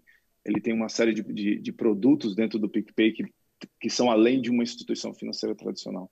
Então, nosso desafio aqui, de fato, é fortalecer o diferencial do PicPay como marca nas próximas campanhas, nas próximas estruturas de comunicação, muito além de só comunicação funcional hoje, que ela vai estar se pulverizando dentro do mercado financeiro. Todo mundo hoje faz pagamento, vai fazer pagamento 24/7, pagamentos instantâneos, etc. E o diferencial aí, de fato, dessas instituições financeiras é o que vai prevalecer aí no mercado. E é nisso que a gente está focando. Armando, é isso, muito obrigado. Só o exemplo do Pix que você deu, além de Open Bank, eu acho que a gente tem grandes desafios aqui pela frente. E é isso, muito obrigado pela participação. Pessoal, muito obrigado pela audiência de vocês aqui nesse painel e a gente segue o Cantar Talks, André. Obrigada. Olha só, muito obrigada ao Armando e ao Luiz. Infelizmente, nós chegamos ao fim do nosso evento, cheio de novas ideias e mais ansiosos ainda para amanhã. Mas ainda temos um convite muito especial para você, que quer entender melhor como as soluções da Kantar podem inspirar o seu crescimento. Nos próximos 30 minutos, nós continuaremos por aqui em uma sala online com o tema Natura Awards Winner. Como a medição do impacto de vendas pode quebrar paradigmas de comunicação. Amanhã nós conversaremos com Sérgio Saraiva, presidente da RAP no Brasil, o Ken Fujioka, cofundador e sócio da Ada Strategy, João Campos, CEO da PepsiCo e muito mais. Então nós esperamos todos vocês amanhã para mais um dia de Kantar Talks 2020, Inspiring Transformation, e a gente se vê amanhã.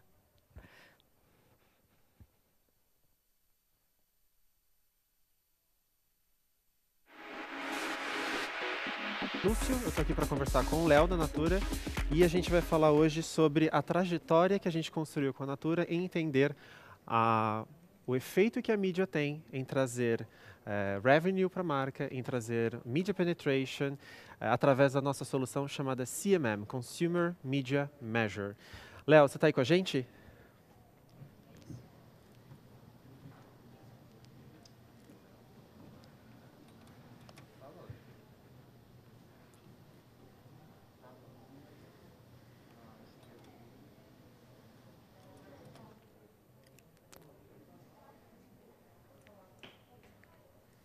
Léo?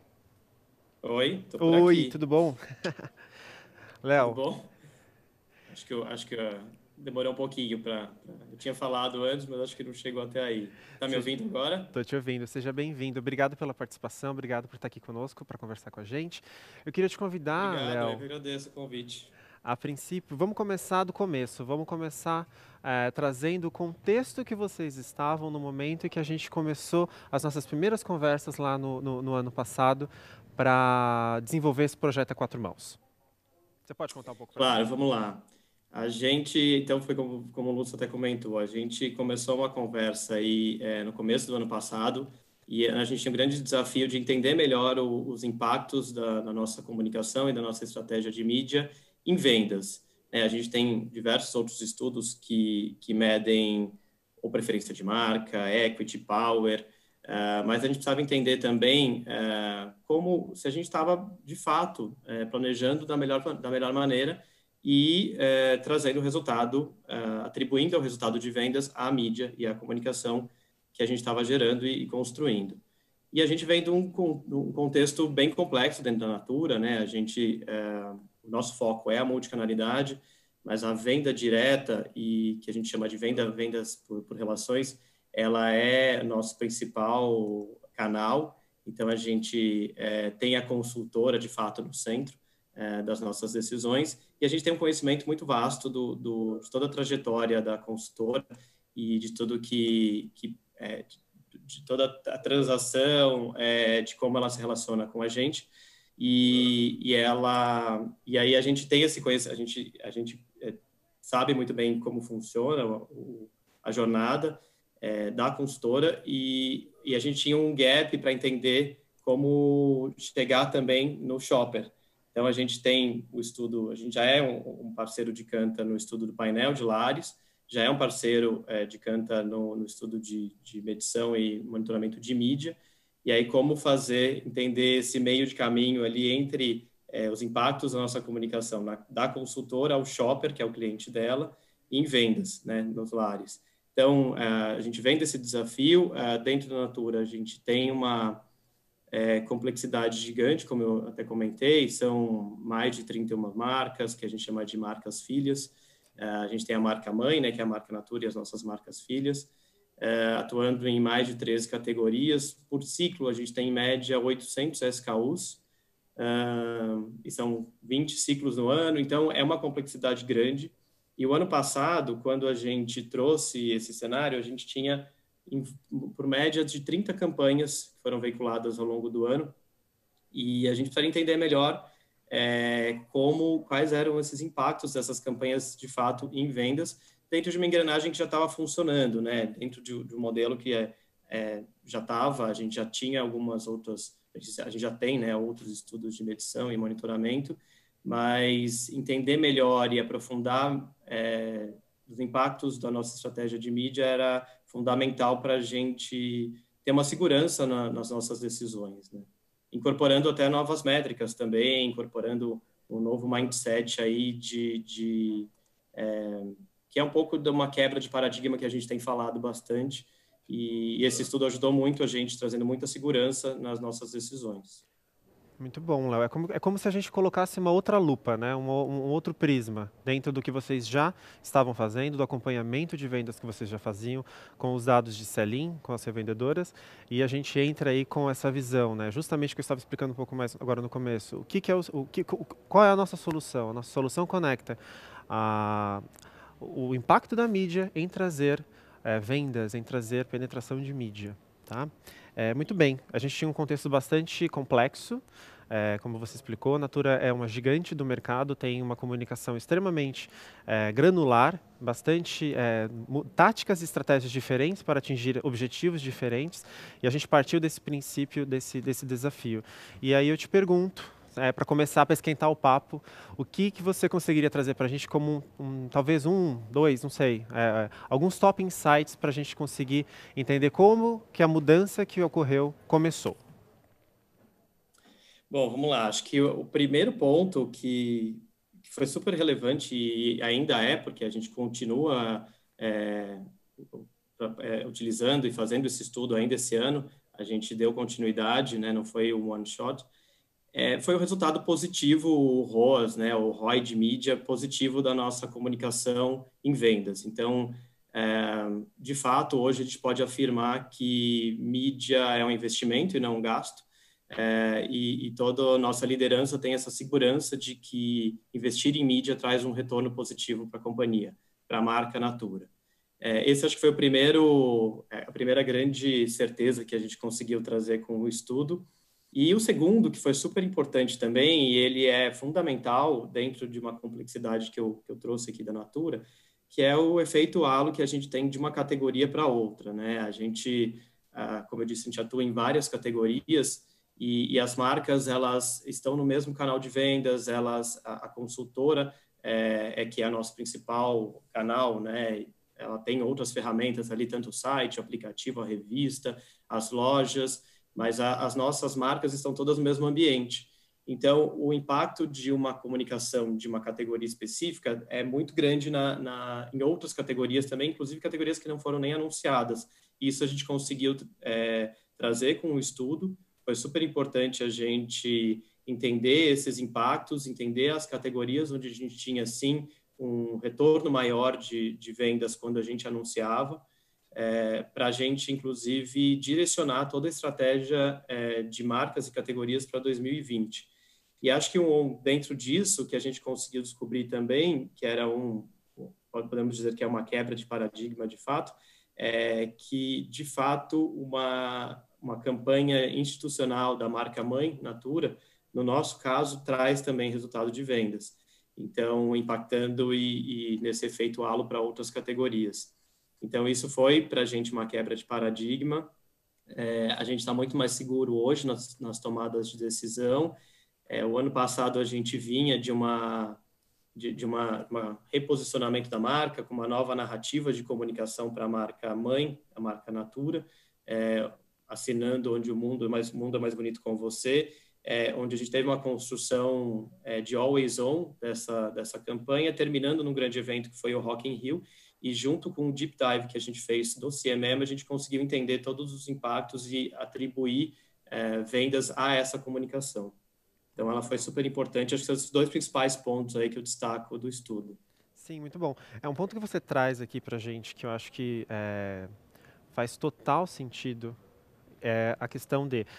A gente sabe que no mercado brasileiro, em média, o CPG, né, no mercado de CPG brasileiro, 70% de tudo que a mídia é capaz de trazer em revenue, 70% disso acontece dentro de marcas que não são, ou de marcas ou produtos que não são necessariamente diretamente comunicadas. Então, o efeito halo, né, o halo effect, é muito importante a gente continuar e ter sempre um olhar para isso, para a gente conseguir ter o 360 da comunicação.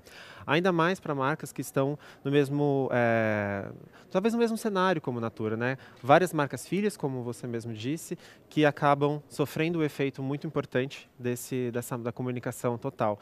E você comentou agora sobre as campanhas de institucional, né, dos tipos de campanha. Eu queria que você falasse um pouquinho mais para a gente sobre esses findings, né, sobre essas quebras de paradigma. Dá um pouquinho mais de detalhe para a gente no sentido de, assim como a Natura tem bastante categorias, né, são 13 categorias, 31 marcas, essas comunicações elas acontecem ao mesmo tempo. Ou seja, o shopper, o consumidor, ele está sendo impactado por essas campanhas ao mesmo tempo. Então, qual a importância, né, dentro de uma companhia como a Natura, que tem aí toda essa estratégia de comunicação e a tática de comunicação acontecendo ao mesmo tempo, como que essa informação foi absorvida internamente? Não, é ótimo, é bem isso que a gente estava falando mesmo, e aprofundando um pouco melhor com o estudo, com o CMM, a gente conseguiu entender melhor essa jornada do shopper e como ele responde a cada uma das campanhas de categoria anunciada. Então, dentro como você falou, né, o mix de investimentos por categoria e marcas, a gente tem uma sobreposição de mensagens, de fato, né? Então, a gente atua em várias categorias e a gente, com o estudo, conseguiu entender e atribuir o resultado de vendas a cada uma delas e o impacto de cada uma delas em vendas, né? Em vendas, inclusive, de outras categorias. Então, acho que esse resultado, esse insight que a gente trouxe foi fundamental. A gente tem campanhas de datas comemorativas também, onde a gente sabe a importância da conexão emocional que elas trazem com o consumidor. A gente tem alguns dados de vendas também com a consultora, mas a gente precisava comprovar, de fato, os resultados de vendas que viriam dessas datas comemorativas, que são momentos super importantes para a companhia, atribuídos à mídia, né? Porque números, resultados de vendas a gente tem, mas atribuir isso à mídia que era o grande desafio.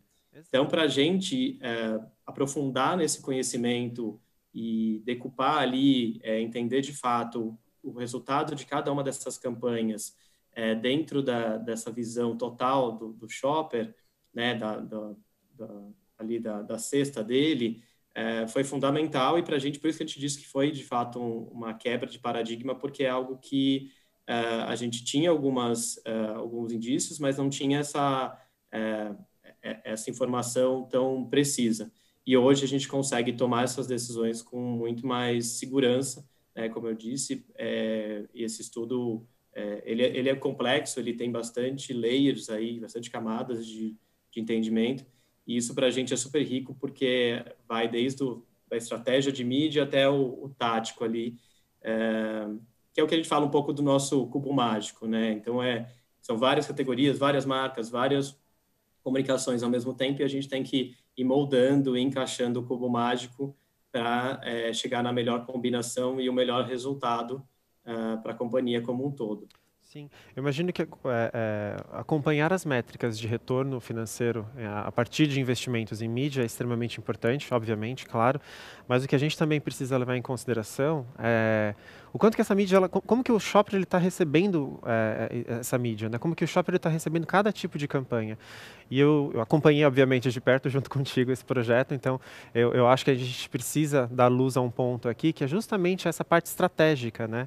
Como que a gente toma decisões estratégicas, onde a gente tem, eventualmente, muitas unidades de negócio, o bolso do marketing, ele também precisa de uma accountability, para justificar investimentos em mídia, para justificar investimentos em comunicação. Então, ter uma ferramenta, ter uma solução, ter um parceiro que ajude a entender o peso ideal dentro do mix de tipos de campanha é bastante importante. Eu acho que isso conecta bastante com o que você disse em relação a esse cubo mágico, né? Esse quebra-cabeça, essa infinidade de possibilidades de comunicação que a gente tenta criar da melhor maneira a fim de ter uma solidez, né? Que a gente consiga ter uma imagem mais completa do mix de meios e do mix de comunicação. Mas tem um outro ponto também que eu acho que, como você mesmo disse, são layers, né, são camadas. A gente não ficou somente no estratégico, o que já é muito importante, obviamente. Uma estratégia, uma tática sem estratégia, ela não funciona bem, e o vice-versa também, e o contrário também é verdadeiro. Mas eu queria que você contasse para a gente como que foi a experiência na hora de tangibilizar esses insights, né? As recomendações, os insights, as ideias. Como é que a gente conseguiu ajudar vocês? Como que a gente foi construindo isso juntos na parte da aplicabilidade, que é extremamente importante, né? Um insight sem aplicabilidade, ele se torna apenas uma ideia. Como que foi colocar na rua? Bom, o estudo foi fundamental desde o início do planejamento estratégico, quando no momento onde a gente começou a conversar sobre 2020, né, para a gente ter essa visão do planejamento anual mais estratégico e mais transversal da Natura. A gente trouxe informações ali de definições de pesos de investimento por categoria, por mix de meios, a complementaridade dos meios. Então, a gente foi desde esse estratégico mais macro, que a gente faz em parceria com as agências, e o estudo foi fundamental, a principal ferramenta, inclusive, para a gente direcionar a forma como a gente deveria investir em 2020, até chegando e descendo nas campanhas mais táticas de cada uma das marcas e categorias, que a gente também faz em parceria com as agências, esse planejamento, porque o estudo traz diversas recomendações e guidelines de níveis de investimento, de níveis de GRP, de cobertura, frequência, do media laydown, dos flights de campanha. Então, a gente entende ali nesses guidelines os mínimos e os máximos que a gente deveria atuar por categoria, e essa recomendação é diferente em cada uma das categorias, considerando todo o peso que ela tem dentro do media mix. E aí a gente conseguiu, então, e acho que desde o estratégico ali do começo do planejamento até o tático das campanhas, garantindo que a gente estava tomando as melhores decisões, porque a gente tinha muita informação, né? A gente tem muita informação para embasar nossas escolhas. Então, acho que isso foi o principal. Assim, a gente continua usando o estudo, não é que a gente usou uma vez só no planejamento anual, não, a gente continua usando em todos os planejamentos de cada uma das campanhas ao longo do ano, sempre mirando nessa otimização aí de investimento e de mídia, e de como fazer melhor com o mesmo investimento. Eu acho que isso também é super importante trazer. O estudo traz recomendações da gente otimizar a nossa verba mesmo. Então, aquela verba é a mesma, mas a gente vai escolher utilizá-la da melhor forma, o melhor formato dentro de um certo meio, a complementaridade desses meios, então a frequência de um meio é diferente da de outro, e ter um número maior de meios dentro de uma estratégia é muito mais rico. Então, a gente conseguiu ir voltar para o cubo mágico também no plano de mídia, e chegar nessa melhor recomendação campanha por campanha. Muito bom. Então, acho que é uma grande segurança que a gente tem hoje tendo esse estudo em mãos. Eu até queria chamar um pouco, eu gostaria de que a gente desse uma olhada nesse framework de trabalho que a gente aplicou para a Natura. Primeiro, a gente se baseou em evidências. Quais são essas evidências, né? São algumas métricas, alguns KPIs bastante peculiares do estudo, como, por exemplo, o Sales Uplift, ou seja, quanto que a mídia está trazendo de vendas, quanto que o retorno, o ROAS, né, que é o retorno sobre o ad spending, quanto que cada real de mídia que eu coloco retorna para mim em revenue. E também o Media Penetration, como a gente também já falou aqui, né? Entender o quanto que a minha mídia é importante para trazer penetração de mercado. Então, a gente deixa de trabalhar aí somente nas métricas de mídia e a gente começa a falar de métricas de negócio também. E com base nas evidências, a gente montou as recomendações. Então, essas recomendações foram criadas com base no resultado do próprio modelo, né? do próprio tracking dessas 30 campanhas durante 12 meses. No segundo momento, a gente começou a fazer escolhas. A gente começou a trabalhar com escolhas. Quais são essas escolhas? O que essas escolhas nos trazem? Os guidelines, né? Entender alcance e frequência. Qual é o meu ranging que eu estou dentro de um parâmetro aceitável, do meu parâmetro ótimo? O GRP, o investimento, o custo, né, por esse GRP. Esses Media Guidelines são a base para as nossas simulações. Então, a gente trabalhou com simulações, porque trabalhar com simulações nos garantem a possibilidade da gente ter as otimizações. E é isso que você falou perfeitamente. A ideia, o projeto foi estruturado desta maneira, para que ele tivesse uma cadência para um planejamento anual, mas que ele também fosse acionável por categoria, por tipo de campanha, para as pequenas campanhas ou para o planejamento do dia a dia, que a gente sabe que as células de mídia, as agências, também fazem depois o deployment disso. Tá? Muito bem, né? Com base nesse framework de trabalho, a gente conectou com as coisas que já existiam na Natura. Né? A engrenagem já rodava, a catraca já estava funcionando, a gente conectou algumas informações, nossas recomendações, os Media Guidelines, as otimizações, para esse motor que já estava funcionando.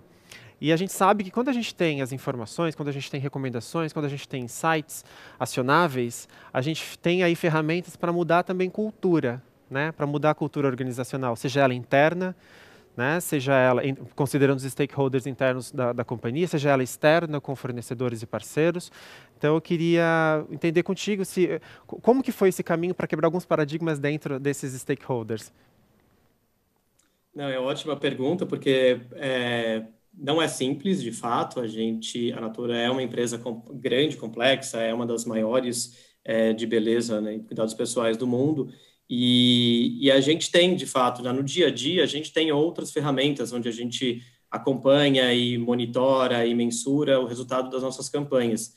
Então, no dia a dia ali, a gente tem toda a parte de mídia de performance, os impactos disso em vendas no e-commerce ou na própria relação com a consultora, mas são outras medidas ali mais táticas do dia a dia. O que a gente precisaria entender, então, é trazer um estudo que traz uma visão mais holística para a gente, desse todo, né, do impacto da nossa comunicação no total das vendas. Então, era algo novo que a gente ainda não tinha. O desafio foi manter o monitoramento e as métricas que a gente já tem dos KPIs atuais de cada uma das campanhas, com essa nova forma de monitorar a mídia, com o CMM, entender isso como muito mais do que um estudo de mídia, como um estudo de negócios, levar isso para todas as outras áreas do marketing, as unidades globais que fazem a gestão das marcas, garantir que todo mundo tenha esse entendimento né, do que o estudo traz e de que o estudo está indicando. Então, até um dos exemplos que a gente falou agora, que foi a importância de uma comunicação institucional para a nossa, né, e a gente tem o resultado disso também em vendas. Então, garantir que toda a companhia conhecia e tinha ciência dos impactos da nossa comunicação também em vendas através desse estudo, chegando, inclusive, às lideranças, e aos parceiros, às agências, E acho que esse foi um ponto super importante da gente ter começado esse estudo no ano passado e ter visto os resultados do ano passado no começo desse ano, até antes de tudo que tem acontecido da questão da pandemia, e a gente está com essas informações muito... ter essa certeza do impacto do nosso investimento de mídia no resultado. Então, quando a gente, como todas as empresas ali, foram entender um momento super atípico aí de negócio, a pandemia, o que faremos, como a gente vai cuidar da nossa consultora em primeiro lugar, como a gente vai cuidar da nossa rede de relações em primeiro lugar e como a gente também vai garantir que a gente vai continuar com a economia rodando e tendo os resultados que a gente precisa. Em nenhum momento a gente cortou a verba de mídia, porque a gente sabe a importância que é investir em mídia, investir em comunicação. Então, a gente sabe o resultado que a gente tem através de uma evidência do estudo do CMM do ano passado todo, para garantir que o negócio continue crescendo. Então, acho que o estudo não tinha um timing melhor para a gente ter essas informações em mãos. Infelizmente, né, todo mundo passando aí por reorganizações, e o estudo foi, é o que você falou, né, entender um pouco como os dados podem ser muito data-driven mesmo na tomada de decisão.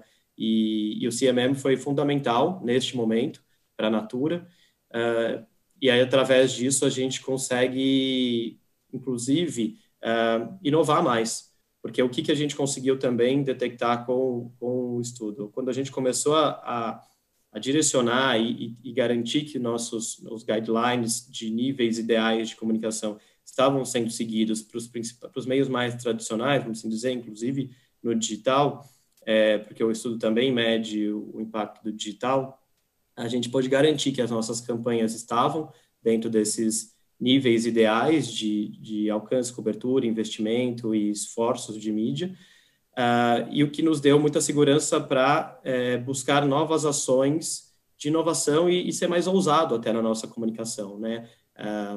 A gente sabe a importância de fazer uma ação, mesmo a gente não tendo um primeiro resultado ali imediato, sabendo exatamente o que ela vai nos trazer de resultado de vendas, mas quando a gente traz uma ação que está muito alinhada com o nosso DNA, com o DNA da companhia, e a gente consegue usar dessa forma, a gente vê que sim, os resultados podem ser gigantes, né? Eu acho que um bom exemplo desse que a gente teve foram todas as nossas campanhas de datas que a gente teve esse ano, mães, namorados, e foram períodos bem difíceis, e acho que a última foi em paz, onde o estudo garantiu que a gente tinha os níveis ideais, como eu disse, dentro dos meios mais tradicionais, para a gente conseguir ter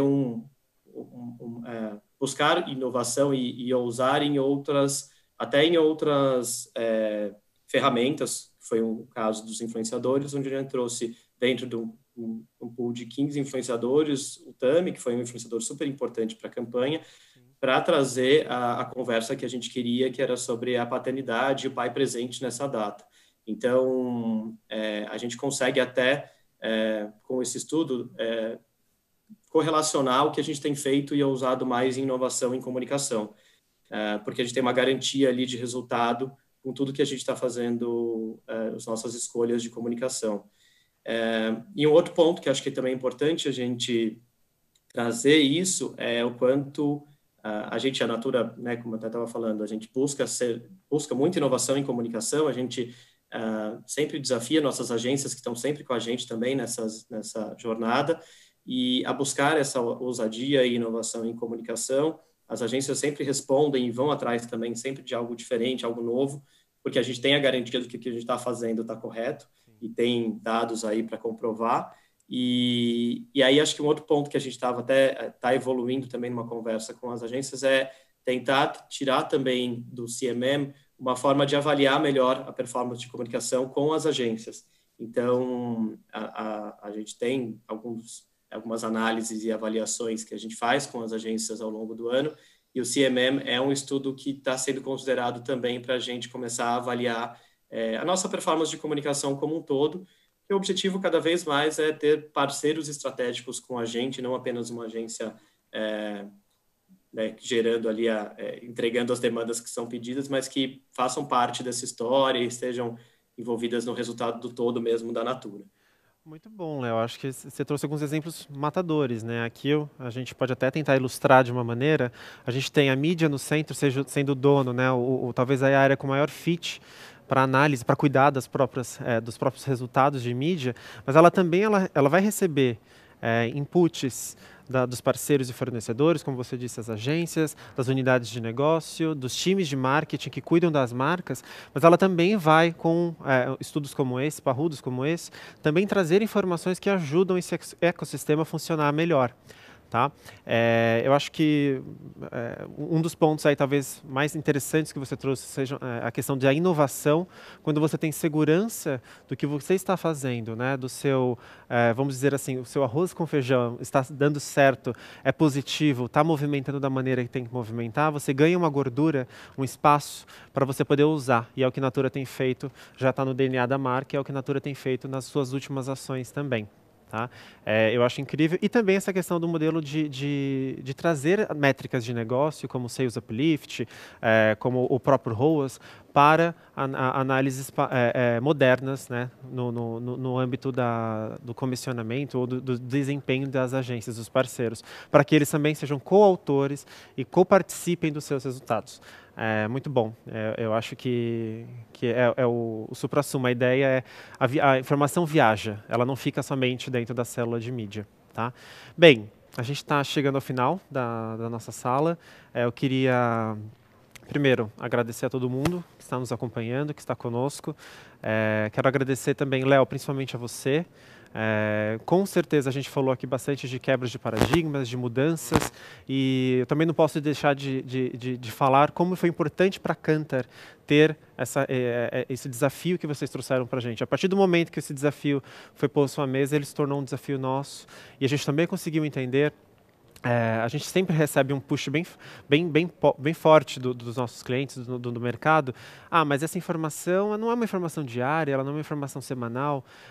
Acho que está aqui a prova mais cabal de que a gente consegue, com uma visão holística, trazer acionabilidade por planejamento diário, sem sobrepor com outras ferramentas, sem sobrepor com outras informações, trazendo uma visão diferenciada, colocando o consumidor de fato e os hábitos de consumo dele no centro. Eu quero ver se você quer adicionar alguma coisa a mais, se você quer fazer algum outro comentário. Eu queria agradecer também pelo espaço, pela oportunidade. Eu acho que a gente está juntos aí há um pouquinho mais de um ano nesse estudo. Não é simples, de fato, ele é um estudo super complexo, né? A gente vinha até de outras... a gente já tinha um conhecimento de outros estudos, como o MMM ou o próprio ROI, que a gente já tinha feito lá atrás, e de fato, esse estudo para a mídia é onde a gente vê maior aplicabilidade mesmo, como você trouxe. Eu acho que a parceria cada vez mais próxima entre Natura, Kantar e as agências, que têm contribuído muito para que a gente consiga ter as informações corretas, a gente busque todas as informações dentro do nosso planejamento de mídia e também a gente consiga aplicar o que a gente tem visto de conhecimento aí trazido pelo estudo. Então, ele não é simples, ele é bem complexo, mas ele tem sido super rico para a nossa jornada aí de evolução na nossa estratégia de mídia, entendimento da importância de mídia dentro de uma companhia e de uma marca como a Natura.